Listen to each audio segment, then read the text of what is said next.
किसान आंदोलन का 26वां दिन है। इन सबके बीच आज किसान संगठन 24 घंटे की भूख हड़ताल कर रहे हैं। आपको बता दें कि किसानों को एक चिट्ठी भेजी गई है केंद्र सरकार की तरफ से और पूछा गया है कि अब अगली तारीख जब बातचीत हो सकती है किसान तय करें। लेकिन इस बीच आने वाले समय में किसान आंदोलन को और तेज करने की योजना बना रहे हैं।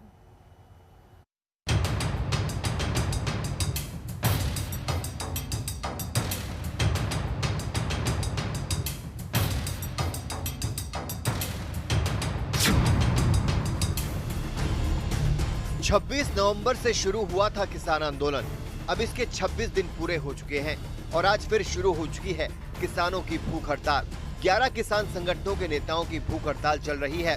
अपनी मांगों को लेकर सरकार पर लगातार दबाव बना रहे संगठन 24 घंटे तक अनशन करेंगे। आज किसान संगठनों का एक ग्रुप उपवास कर रहा है।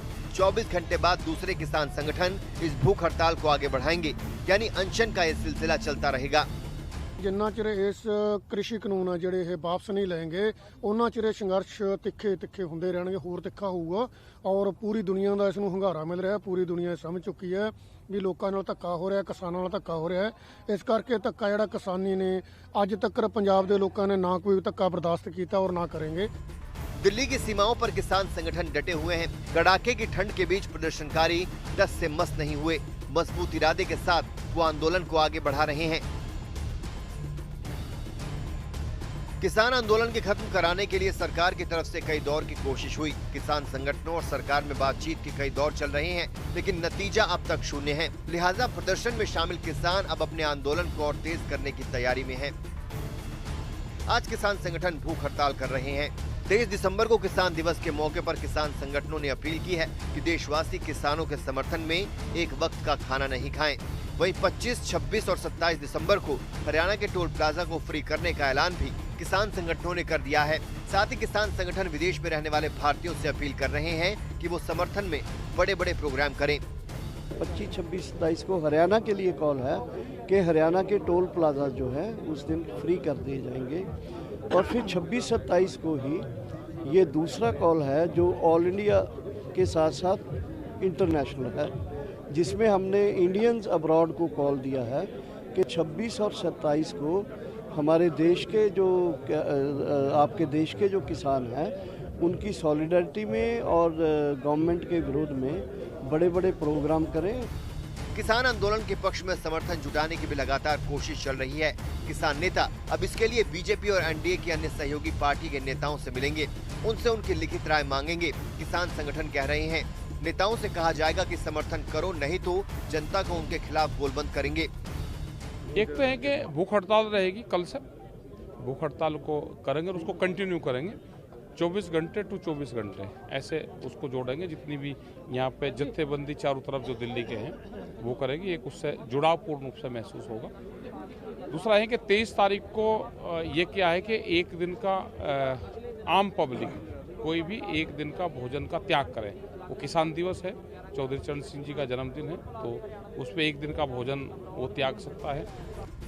संयुक्त किसान मोर्चा की सरकार को दो टूक है कि तीनों केंद्रीय कृषि कानून रद्द हो, एमएसपी को कानून का हिस्सा बनाया जाए, प्रस्तावित बिजली बिल रद्द हो और पराली जलाने पर किसानों का शोषण बंद हो। इन तमाम मांगों को लेकर सरकार लगातार भरोसा दिलाती रही है कि कृषि कानून से किसानों को कतई अहित नहीं होगा। ऐसे में अब सभी को इंतजार सरकार की नई पहल और किसानों के अगले कदम का है। अरविंद ओझा, दिल्ली, आज तक। दिल्ली के बॉर्डर पर किसान संगठन अड़े हुए हैं। इस गतिरोध को दूर करने के लिए सरकार ने अब कई तरीके से पहल की है। कोशिश होती रही कि किसानों का आंदोलन खत्म हो। मामला सुप्रीम कोर्ट तक जा पहुंचा, लेकिन अब तक विवाद का अंत दिखाई नहीं दे रहा है।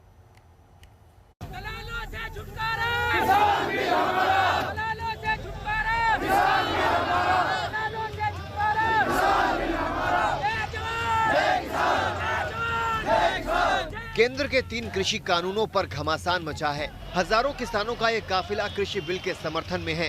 ये किसान भी सड़क पर उतरे हैं। एक तरफ कृषि कानून के समर्थन में प्रदर्शन शुरू हो गया है। कुछ किसान संगठनों ने खुलकर सरकार का समर्थन किया है, तो दूसरी तरफ दिल्ली की सीमाओं पर किसानों का जमावड़ा है।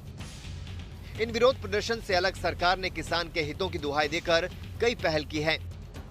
प्रधानमंत्री मोदी अब तक कई बार किसानों से वादा कर चुके हैं कि एमएसपी खत्म नहीं होगा। अभी 3 दिन पहले ही उन्होंने मध्य प्रदेश के 23,000 किसानों को वर्चुअली संबोधित करते हुए सरकार का इरादा बता दिया। अगर कानून लागू होने के बाद भी एमएसपी की घोषणा हुई, एमएसपी पर सरकारी खरीदी हुई, उन्हीं मंडियों में हुई, तो क्या कोई समझदार इस बात को स्वीकार करेगा कि एमएसपी बंद हो जाएगी? और इसलिए मैं कहता हूं, इससे बड़ा कोई झूठ नहीं हो सकता। और इसलिए मैं देश के प्रत्येक किसान को ये विश्वास दिलाता हूं कि पहले जैसे एमएसपी दी जाती थी, वैसे ही दी जाती रहेगी। पीएम मोदी ने किसानों से एमएसपी पर वादा किया, तो केंद्रीय कृषि मंत्री नरेंद्र तोमर भी लगातार विवाद खत्म करने की पहल करते रहे हैं। कुछ दिन पहले नरेंद्र तोमर ने किसानों को प्रस्ताव भेजा, किसान नेताओं से उनकी राय मांगी, यकीन दिलाया कि जरूरत पड़ी तो संशोधन भी करेंगे। उसके बाद कृषि मंत्री ने किसानों की लंबी चौड़ी चिट्ठी भी लिखी। 8 पन्ने की चिट्ठी में 8 आश्वासन दिए गए। तोमर ने कहा कि एमएसपी जारी रहेगी, मंडियां चालू रहेंगी, एपीएमसी और मजबूत किया जाएगा, हर शंका का समाधान होगा, जमीन पर मालिकाना हक किसान का ही होगा। कानून किसानों के जीवन स्तर में बदलाव लाने के लिए आए हैं। इन कानूनों के पीछे भारत सरकार की नीति और नीयत दोनों सही है, और हम लोगों ने जो अपनी तरफ से प्रस्ताव दिए हैं उन पर उनका क्या मत है वो व्यक्त करेंगे, तो निश्चित रूप से हम लोग चर्चा को आगे बढ़ाएंगे। सरकार ने अब एक और कोशिश की है। अब की बार कृषि मंत्रालय के ज्वाइंट सेक्रेटरी ने फिर किसान नेताओं को चिट्ठी लिखकर बातचीत का न्योता दिया है। कहा गया है कि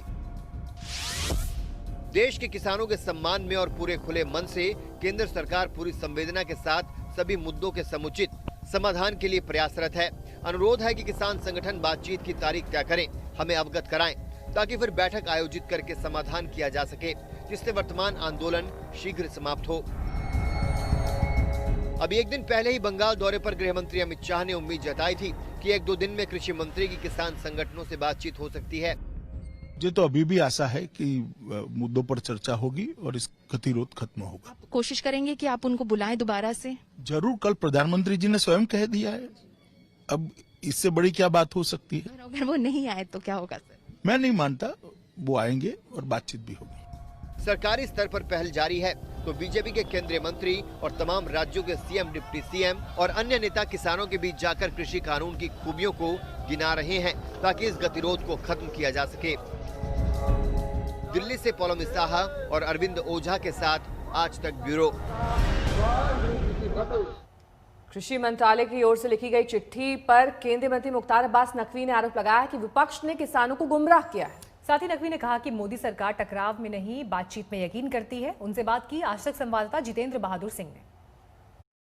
मुख्तार अब्बास नकवी सर, एक बार चिट्ठी लिखी गई है, क्या आपको लगता है इसके बाद कुछ जो किसानों के बीच बातचीत का सिलसिला शुरू होगा दोबारा? देखिए, ये सरकार संवाद पे विश्वास करती है, बातचीत पे विश्वास करती है, और इसीलिए जो है टकराव का रास्ता कभी सरकार ने नहीं अपनाया, टॉक का रास्ता अपनाया, बातचीत का रास्ता अपनाया। और किसानों के साथ जो किसान भाई जिनको गुमराह किया गया है, कुछ पिटे हुए पॉलिटिकल प्लेयर्स ने क्रिमिनल कॉन्स्पिरेसी का संदूक और किसानों के कंधों पर बंदूक रख करके अपनी राजनीतिक दुकानें चलाने की कोशिश की है, भ्रम और भय का माहौल पैदा करने की कोशिश की है। जहां तक सवाल है एमएसपी का, जहां तक सवाल है मंडियों का, जहां तक सवाल है किसानों के खेत और खलिहानों की सुरक्षा का, मोदी सरकार ने बहुत स्पष्ट तरीके से, बहुत साफ तरीके से देश को भी बताया है मोदी और किसानों को भी बताया है। और मोदी जी जब से सरकार में आए हैं, तब से मेरा गांव, मेरा देश, मेरा खेत, मेरा खलिहान, किसानों का सशक्तिकरण हो, कृषि प्रधान देश, कृषक प्रधान देश बने, आत्मनिर्भर कृषि के साथ साथ आत्मनिर्भर कृषक बने, इस दिशा में एक लंबी श्रृंखला है जो उन्होंने महत्वपूर्ण कदम उठाए, बहुत बड़ा कार्य किया, जिसका कि इम्पैक्ट और जिसका कि असर साफ तौर से आप किसानों के की जिंदगी पे साफ तौर से देख रहे हैं। और आज मोदी जी का जो एक संकल्प है कि हर किसान की आंखों में खुशी, उसकी जिंदगी में खुशहाली आए। लेकिन ये बात जो है वो क्रिमिनल कॉन्स्पिरेसी का जो संदूक लेकर के और किसानों के कंधों पर बंदूक चला रहे हैं, उन्हें ये बात कभी भी हजम नहीं हो रही है। नमस्कार, मैं हूं अंजना ओम कश्यप। हमें उम्मीद है ये वीडियो आपको पसंद आया होगा। लेटेस्ट खबरों के लिए यूं ही देखते रहिए आज तक, और इस वीडियो के पसंद आने पर लाइक, शेयर एंड सब्सक्राइब करना ना भूलें।